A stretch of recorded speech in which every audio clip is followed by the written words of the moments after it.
Hello friends, आज हम लोग महात्मा बुद्ध, बौद्ध धर्म आदि के बारे में जानकारियाँ इकट्ठा करेंगे। महात्मा बुद्ध, जिनका जन्म 563 BC में कपिलवस्तु के लुम्बिनी में हुआ था और उन्होंने एक ऐसा धर्म की शुरुआत करी जो भारत ही नहीं, पूर्वी एशिया, उत्तरी एशिया, दक्षिणी एशिया यानी कि पूरे एशिया पर छा गया। इसीलिए गौतम बुद्ध या महात्मा बुद्ध को एशिया का ज्योतिर्पुंज या लाइट ऑफ एशिया भी कहा जाता है। तो आइए शुरू करते हैं महात्मा बुद्ध के बारे में कुछ जानकारियाँ। बौद्ध धर्म, जो हमारे आज अध्ययन का विषय है, इनके संस्थापक है महात्मा बुद्ध।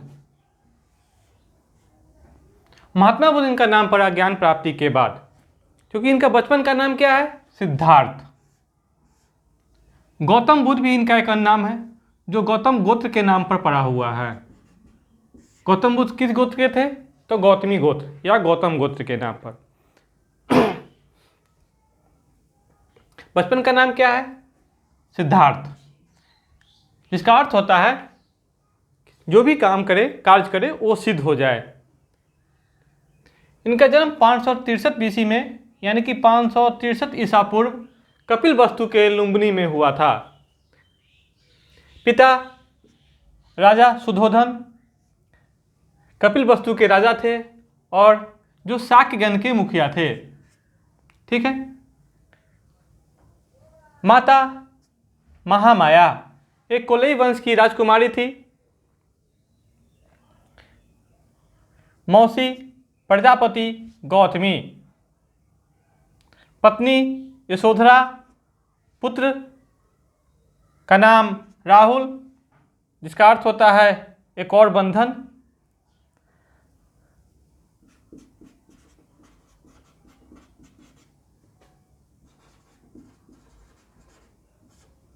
एक और बंधन, राहुल का अर्थ होता है एक और बंधन। इनका एक भाई भी था चचेरा, जो देवदत्त था। बहुत सारी कहानियाँ भी है इनके बारे में और महात्मा बुद्ध के बारे में। इनका नामकरण जन्म के 5वें दिन हुआ था। आइए इसके बारे में कुछ हम लोग बहस करते हैं।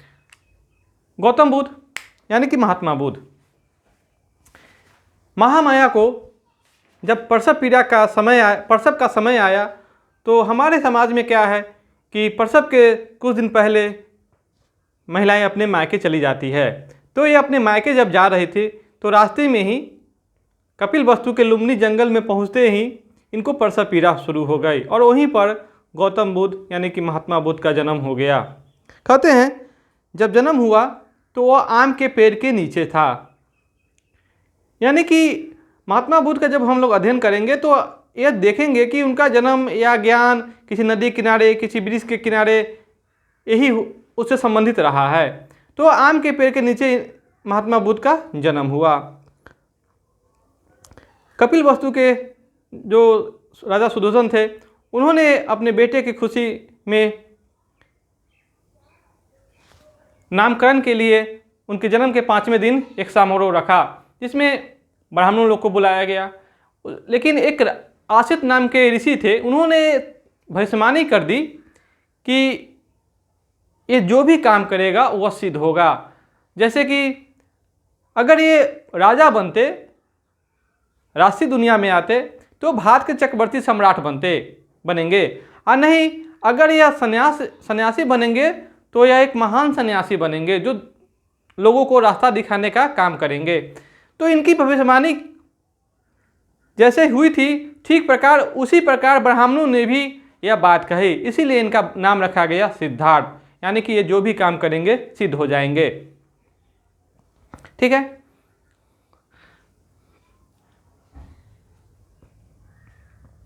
अब क्योंकि यह कपिलवस्तु के राजा शुद्धोधन के पुत्र थे, इसलिए इनका जो लालन पालन होगा एक राजकुमार की भांति ही होगा और इनको अस्त्र शास्त्र हर चीज़ की शिक्षा बड़े शानो शौकत के साथ दी जाएगी।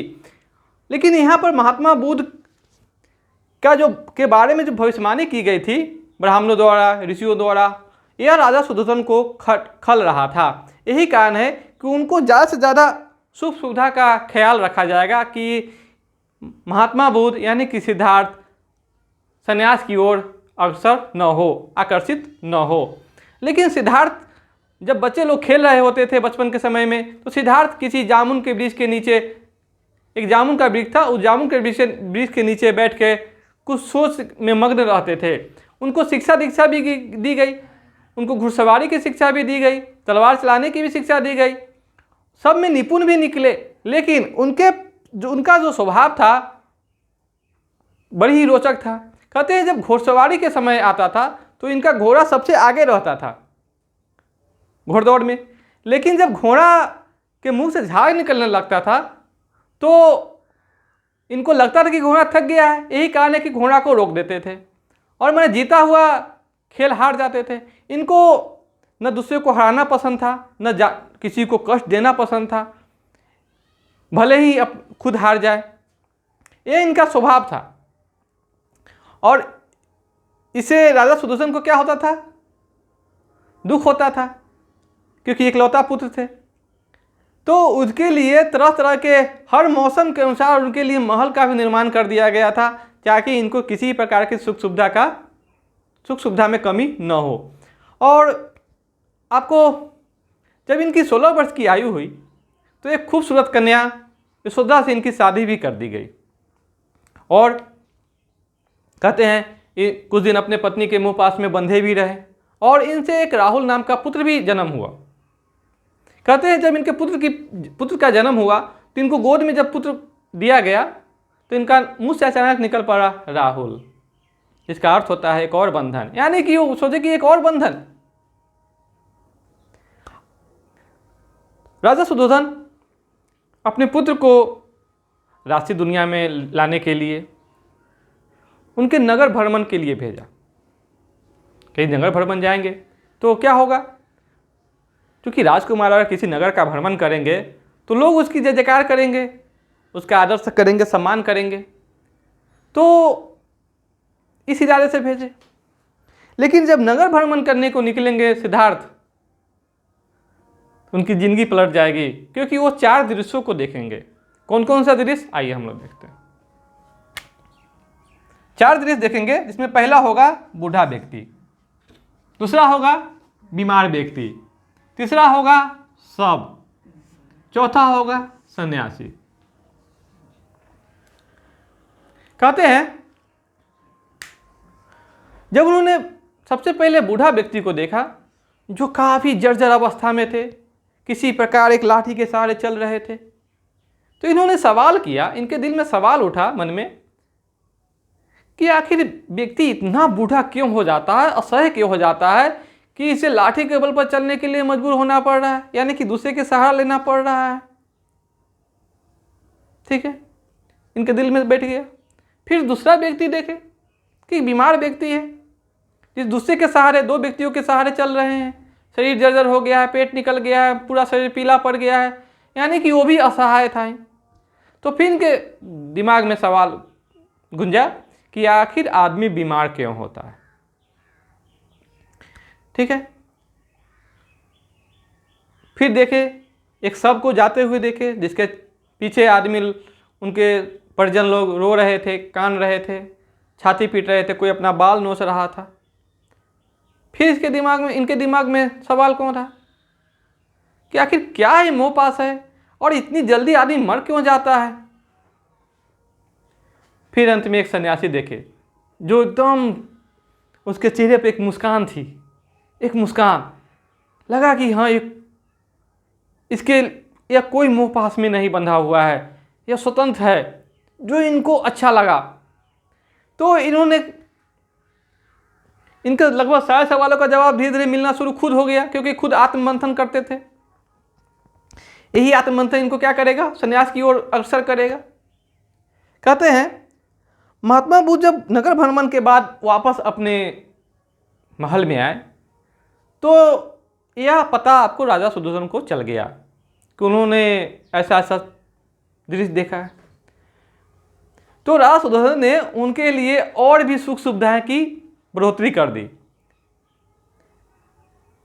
लेकिन महात्मा बुद्ध अब अडिग हो चुके थे। कहते हैं जब इनकी अवस्था 29 वर्ष हुई तो एक रात में, रात के समय है, अपने पुत्र अपनी पत्नी को सोए हुए अवस्था में छोड़कर गृह त्याग दिए।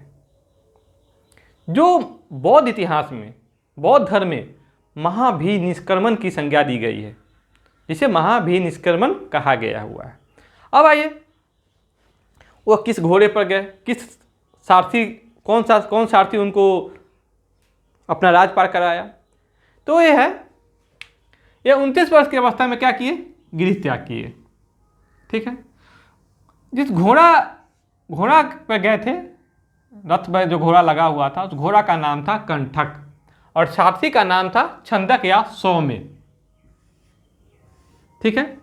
क्योंकि जो गृह त्याग को क्या कहा गया, महाभिनिष्क्रमण। ठीक।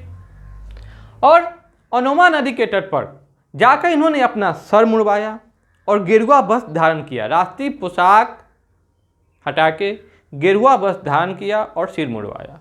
यहाँ देखेंगे अनोमा नदी के तट पर। ठीक है। अब निकलेंगे क्या, ज्ञान की खोज में। अब निकलेंगे तो जाएंगे सबसे पहले वैशाली। वैशाली उस समय काफ़ी प्रसिद्ध था ज्ञान के क्षेत्र में। तो वहाँ उन्हें गुरु मिलेंगे अलार कलाम। ठीक है। जो उन्हें सांख्य दर्शन की शिक्षा देंगे। लेकिन इनकी संतुष्टि नहीं होगी, फिर वहाँ से चले जाएंगे राजगिरी। ठीक है। वहाँ उनको गुरु मिलेंगे रुद्रक राम पुत्र,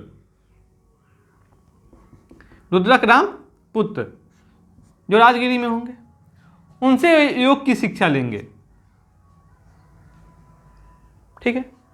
कहते हैं इनके बाद भी इनको जिस चीज़ की प्राप्ति चाहिए था वह नहीं मिल रहा था, इसीलिए ये चले जाएंगे उड़ेवला जंगल की ओर, बोध गया, यानी गया में। गया के पास जो उड़ेवला जंगल होता है, जो बाद में बोध गया के नाम से प्रसिद्ध होता है, उस जंगल में चले गए। उससे पहले उन्हें 5 और साथी मिले। जो साथी कौंडिन के साथ थे 4 और, जिनका नाम लेना भी ठीक है, नहीं लेना भी ठीक है, क्योंकि पूछे तो जाते नहीं है।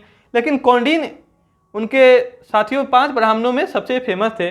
तो और भी 4 है, जैसे कि बप्पा, वादिया, महानामा एवं असागी। ये 5 आपको ब्राह्मण थे, जिनके साथ महात्मा माने सिद्धार्थ तपस्या के लिए चल पड़े। उड़ेवला के जंगल में जाकर इन्होंने बिना अन्न जल ग्रहण किए तपस्या की, लेकिन ज्ञान की प्राप्ति हुई नहीं। कहते हैं उस जंगल से एक लड़की अपने सहेलियों के साथ अपने पिता के लिए भोजन लेके जा रही थी। इस लड़की का नाम था सुजाता। ठीक है। यह सुजाता जाते जाते गीत गा रही थी, जिस गीत का अर्थ था कि बीना के तार, जो बीना होता है सरस्वती जी का बीना बजाने वाला, जिससे संगीत निकलता है, यानी कि बीना का तार उतना टाइट न करे कि उस बजाते समय वो टूट जाए, और बीना का तार उतना ढीला भी न करे कि उससे आवाज़ भी न निकले। यह गीत आपको महात्मा बुद्ध के कानों में सुनाई पड़ी, सिद्धार्थ के कानों में। यह गाना सुनकर महात्मा बुद्ध ने तपस्या वहीं पर स्टॉप कर दी और उस नर्मदा नदी में स्नान किए और सुजाता से खीर मांग के खा लिए। क्योंकि महात्मा बुद्ध को इस बात का बोध हुआ कि नहीं, शरीर को कष्ट देने से कोई फायदा नहीं है, कि मध्यम मार्ग अपनाना चाहिए।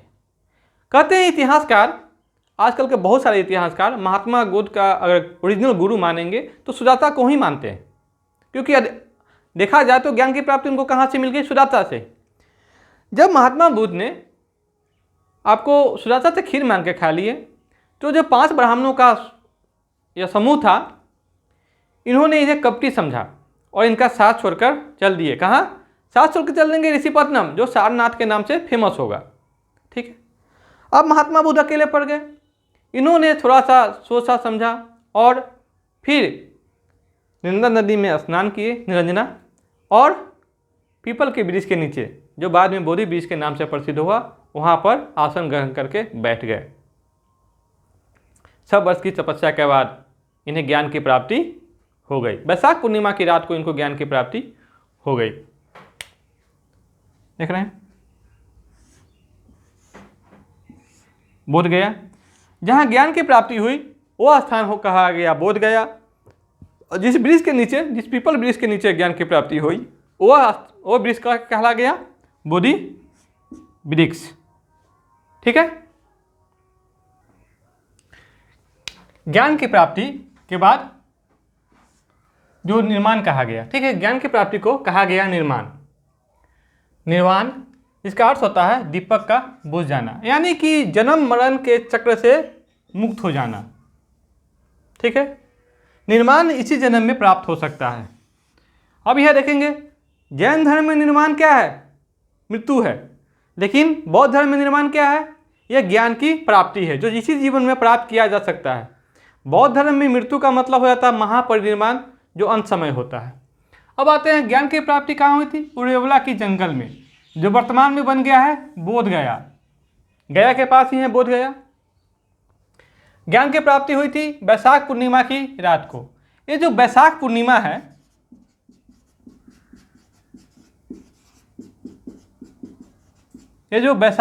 है, ये महात्मा बुद्ध के जीवन से काफ़ी संबंधित है, महत्वपूर्ण है, क्योंकि इसी दिन का जन्म भी हुआ था, ज्ञान की प्राप्ति भी हुई थी।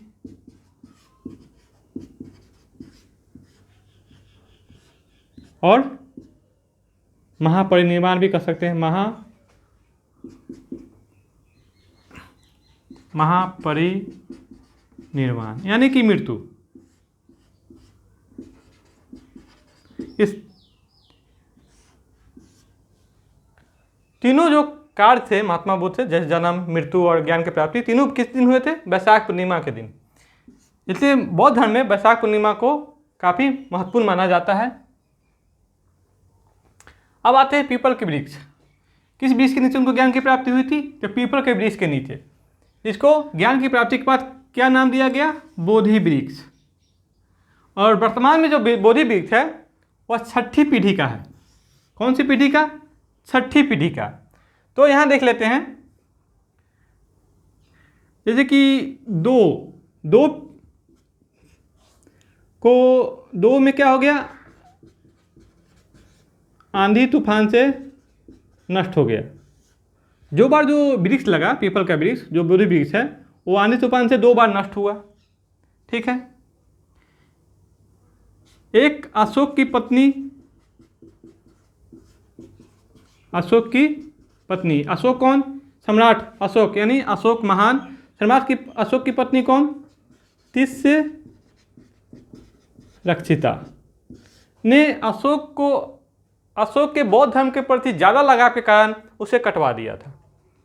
एक को शशांक,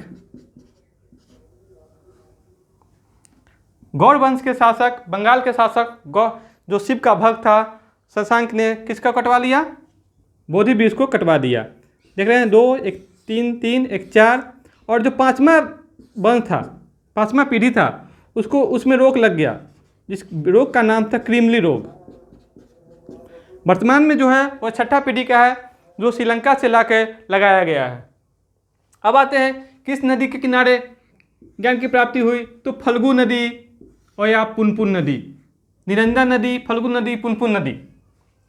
यह नदी जहाँ बौद्धों के लिए ज़्यादा महत्वपूर्ण है, उससे ज़्यादा हिंदुओं के लिए महत्वपूर्ण है, क्योंकि यहाँ पर हिंदू लोग अपने पूर्वजों का पिंड दान करने के लिए जाते हैं, कि यहाँ पर पिंड दान करने से जो हमारे पूर्वज हो गए उन्हें स्वर्ग की प्राप्ति होगी। ठीक है। देख रहे हैं, जिस प्रकार बौद्ध धर्म के लिए प्रसिद्ध है उसी प्रकार हिंदू धर्म के लिए प्रसिद्ध है। अब ज्ञान की प्राप्ति के बाद सिद्धार्थ क्या बन गए? महात्मा बुद्ध या गौतम बुद्ध।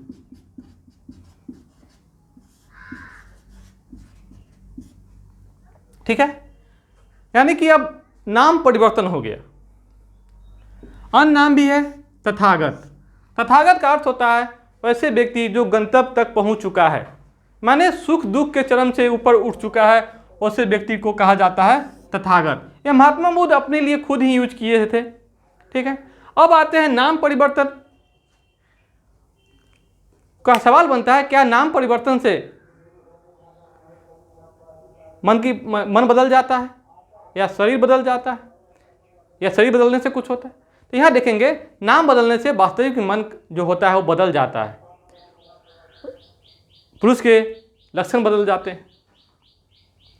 क्योंकि एक बार महात्मा बुद्ध जब फिर ज्ञान प्राप्ति के बाद भ्रमण करते समय जब अपने राजगिरी वापस आए थे, राजगिरी मतलब अपने कपिल वस्तु के राज में वापस आए थे, तो इनकी पत्नी अपने पुत्र के साथ गई थी और सवाल भी किया था क्या क्या अधिकार था कि एक पत्नी को सोते हुए छोड़ के जाना या असहाय अवस्था में छोड़ के चले जाना या एक पुत्र को छोड़ के चले जाना, क्या हक था आपको? तो क्वेश्चन सवाल भी तो बहुत अच्छा था, हर पत्नी को पूछने का अधिकार था।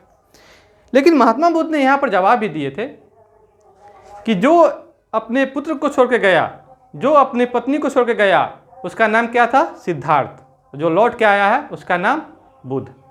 ठीक है, अब अगले कुछ जो इसके शेष अवशेष है बचे हुए बौद्ध धर्म से संबंधित वो दूसरे वीडियो में पढ़ेंगे हम लोग।